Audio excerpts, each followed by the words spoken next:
Hi guys, it's Shay. Today I'm back with another video. So I did finish all of my treatment February 12th. I know I made one video on immunotherapy, but for the most part my side effects didn't really change. My skin was dry. I started to get the rash, of course, that I talked about. But one thing that really changed the most and the biggest side effect for immunotherapy for me was it caused depression with my birth control. So whenever I got on the clinical trial, one thing that they make females do, I don't know if they make males do it, but females have to get on 2 forms of birth control or have 2 forms of birth control. So I had to get on that during my trial, and I've never been on a birth control pill before, so that's what I did get on. And I wasn't really sure how my body was going to react to it, but during chemo I had absolutely no issues. It was fine. It worked great. But when I did immunotherapy, it clashed with the drug.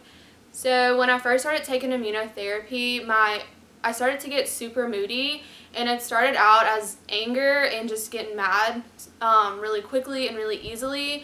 And then it started to turn into sadness, and then the sadness towards the end turned into major depression, which is why I kind of stopped making videos. But it was also because I didn't really have much to update.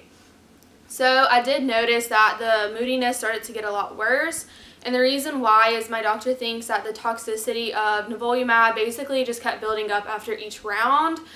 So the side effects got worse, and then it did get out of control, and I reached a point where I had 2 cycles left of the drug, which is about a month of nivolumab. So I had 2 cycles left, and I was getting to the point of starting to have suicidal thoughts. And I kind of started to put 2 and 2 together, and that was that birth control is a hormonal drug that I've never been on, and immunotherapy is also a very hormonal drug. It can play with your thyroid levels, it can play with your hormone levels. That's never shown up in the blood work, but something wasn't quite right. Maybe I needed a different test for the blood work to see what was going on there. But I kind of put that together, and I said, all right, I'm going to take away one of the hormonal drugs, which is birth control. And I'm going to see how this plays out, because my doctor did want to take me off the trial because it did start to get pretty bad. So I got off the birth control, and my side effects went away. The rash that I had on my neck, and it was up here on my forehead, it went away within, I want to say 3 or 4 days of being completely off of birth control. And the depression in like 5 days was just completely gone, and I felt like a weight was lifted off of my shoulders. So my thoughts is that the birth control and the immunotherapy for me clashed, and it did not work because 2 hormonal drugs. So I was able to actually finish it because I did get off, and I kind of put that together. So if you are considering immunotherapy, you're probably going to have to get on a birth control if you're a female. So that may be something that you want to look out for, is if the birth control and the immunotherapy clash and cause sadness, depression. If it gets to a very extreme level, like it did for me, that is a possibility. My doctor did say that they haven't really seen that in anybody else, and I did kind of reach out to other people who are also doing nivolumab, and other people did say that they, a lot of them got very angry, very mad, and there were a few people who did have depression. So that is maybe something to kind of look out for. I think a lot of times when we try a new drug, we don't always think about the mental side effects, we think about physical side effects. So I don't know, maybe that's something that we should consider a little bit more of when we are trying these new drugs, especially in a research experiment. So yeah, that was pretty much it for the immunotherapy. Those are really all my side effects. So I guess for the rest of the video, I'll just talk about what my life was like during chemo versus immunotherapy, because I know people who are watching this are probably trying to decide what they want to do for treatment. So I'll start with chemo. Chemo is straightforward. You're sick all the time. It is just like the quarantine situation that is happening right now in the US. You can't leave your house because your white blood cells are very low, and you'll get sick, and if you get sick, you can possibly die. So I was pretty much stuck in my house for 3 months. That was very taxing on me mentally, but I did have friends come and visit me, and my family always came and visit me, and of course, like, they never would come if they were sick or anything like that. So that did kind of help a lot mentally, but it was still a lot. There are days, especially right after getting your injection, where you can't get out of bed because you are in so much pain, and if you even try to get out of bed, you nearly pass out. There were quite a few days of that where I was stuck in bed for about 2 to 3 days and I just couldn't get up because I would pass out. So making it to the bathroom, it was a challenge. I was always able to make it, thankfully, but that's kind of how life was. It was very difficult. Of course, I was not able to work. Obviously, if I can't get out of bed, if I can't really even walk, you can't work. If I was in school or college, there's absolutely no way I could have done any schoolwork at all during that period of time.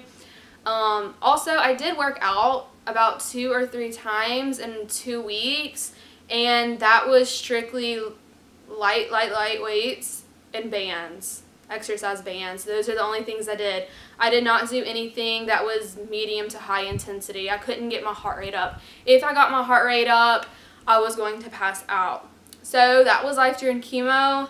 It was very difficult. I was dependent on my husband and my mom to take care of me, and also my sister to come and change out my PICC line. I lost my independence 100%, and I was relying on everybody.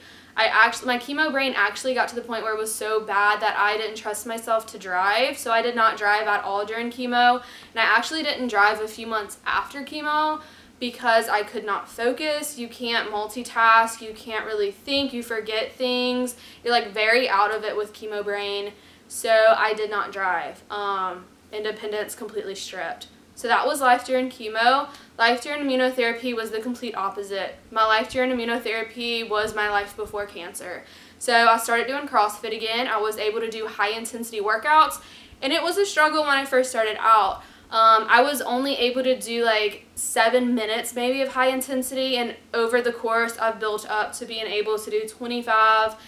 30 minutes is kind of pushing it right now for high intensity, but I'm pretty much back to normal when it comes to working out. I was able to start working again, so I was a teacher for about 2 to 3 months, but I kept getting sick every single week because my immune system was so weak. So I actually had to stop doing that, but I did get another job that just I didn't have to deal with 160 students and kids a day, and I stopped getting sick. So I was able to start working again, working out again, driving again, of course. I got my independence back. I was able to actually like do stuff around the house and help my husband out as best as I could. It did take a little while for me to be able to balance working out, and helping out around the house.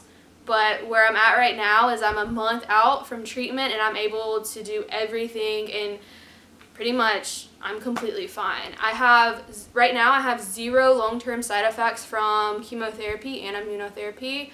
I work out though, and I started taking a green supplement, which is basically just vegetables in the powder form pretty much, and all my side effects went away with exercise and that. So I think exercise and diet is kind of key to getting rid of those long-term side effects.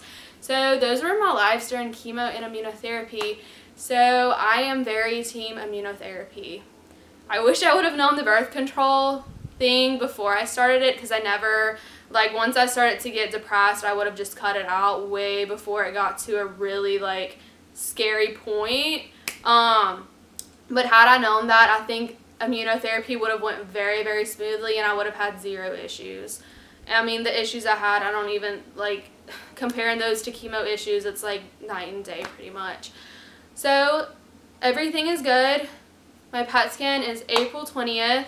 I will update you guys. If my cancer comes back, I will continue this journey. If not, if I continue to stay in remission and I never have cancer, I guess this is kind of where I will end the videos that are on the clinical trial. I am kind of going a different career path, and it's actually a career path that involves cancer patients. So my videos may have to do with my job and working with cancer patients. We will see, but thank you everyone for the prayers and the support and the love. It's been a crazy journey, but I'm glad that I'm done with treatment, and hopefully I'm completely done with it and I don't have to do it anymore. So we will see. Anyway, bye guys.